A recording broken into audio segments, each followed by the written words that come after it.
देखो ध्यान दो बच्चों, जैसे ये हमने इक्वेशन ऑफ लाइन निकाला था, है ना। हमने स्टार्टिंग कहाँ से की थी? इंटरनल और एक्सटर्नल डिवीजन फार्मूलों से। पहले हमने टी वाला रिलेशन बनाया था, उसकी हेल्प से हमने देखो ये फार्मूला यहाँ पर निकाला।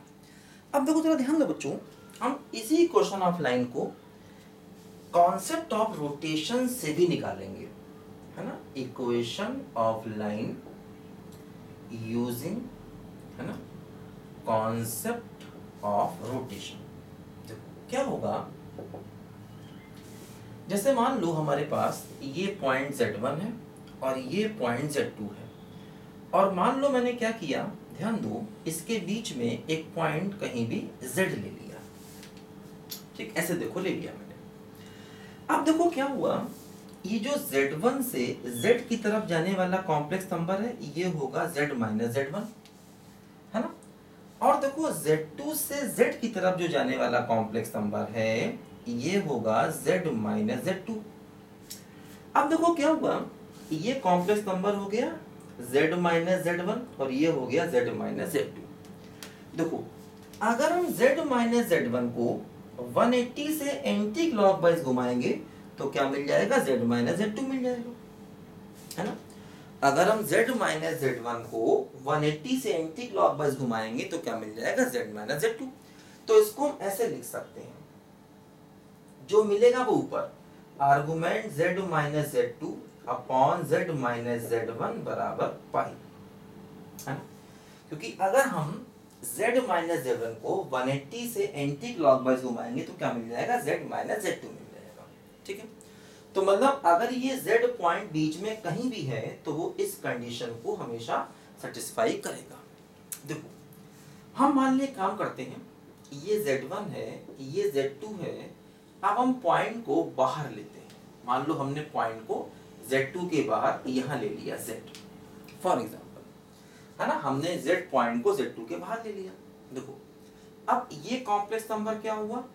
ये हुआ Z माइनस Z1। ये कॉम्प्लेक्स नंबर क्या हुआ? ये हुआ Z माइनस Z2, है ना। देखो Z1 से Z की तरफ जाएंगे तो Z माइनस Z1, Z2 से Z जाएंगे तो Z माइनस Z2। इन दोनों की डायरेक्शन सेम है, इनके बीच का एंगल 0 है। तो हम ऐसा कह सकते हैं कि एक को 0 डिग्री से घुमाने पर दूसरा मिलेगा। तो हम ऐसा लिख सकते हैं कि argument of Z minus Z2 upon Z minus Z1 बराबर 0। तो अगर पॉइंट Z Z2 के बाहर है तो हम ये रिजल्ट यहां से लिख सकते हैं, क्योंकि देखो दोनों सेम डायरेक्शन में है, तो एक को 0 डिग्री से घुमाने पर दूसरा मिलेगा, ऐसा हम कह सकते हैं, ठीक।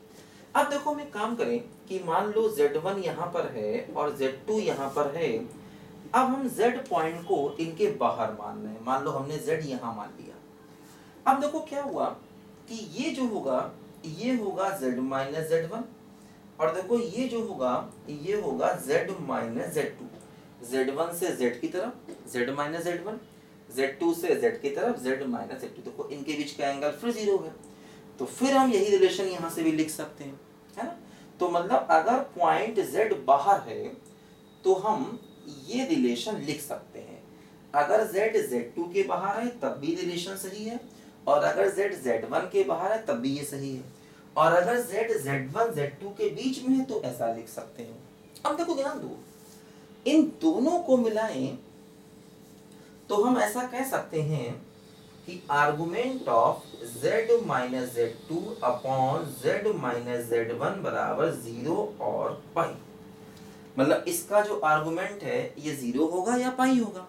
अब देखो अगर किसी कॉम्प्लेक्स नंबर का आर्गुमेंट 0 है, जैसे कि मान लो कोई कॉम्प्लेक्स नंबर है ना, उसका आर्गुमेंट 0 है, तो वो complex number positive real axis पर होगा, है ना। अगर उसका आर्गुमेंट 0 है तो वो पॉजिटिव रियल एक्सिस पर होगा, और अगर आर्गुमेंट पाई है तो नेगेटिव रियल एक्सिस पर होगा। जैसे मान लो एक कॉम्प्लेक्स नंबर हम सिर्फ 2 ले लें, है ना, 2 प्लस 0 आयोटा, तो इसका आर्गुमेंट 0 होगा। और मान लो अगर हम एक कॉम्प्लेक्स नंबर फॉर एग्जांपल -3 ले लें, तो -3 प्लस 0 आयोटा, तो उसका आर्गुमेंट पाई हो जाएगा, क्योंकि वो नेगेटिव रियल एक्सिस पर होगा, है ना। तो अगर complex number positive real axis पर है तो उसका आर्गुमेंट 0, और अगर वो निगेटिव रियल एक्सिस पर है तो उसका आर्गुमेंट पाई। लेकिन दोनों ही केसेस में हम ऐसा कह सकते हैं कि इस कॉम्प्लेक्स नंबर का आर्गुमेंट 0 हो या पाई हो, दोनों ही केसेस में हम कह सकते हैं ये जो नंबर है z minus z2 upon z minus z1, ये नंबर प्योरली रियल नंबर है ना, प्योरली रियल नंबर, क्योंकि ये कॉम्प्लेक्स नंबर रियल एक्सिस पर है, अगर पॉजिटिव साइड में है या नेगेटिव साइड में है। दोनों ही केसेस में ये कॉम्प्लेक्स नंबर हम कह सकते हैं कि रियल एक्सिस पर है, और अगर ये रियल एक्सिस पर है तो हम कहेंगे कि भाई ये कॉम्प्लेक्स नंबर हमारा प्योरली रियल कॉम्प्लेक्स नंबर है।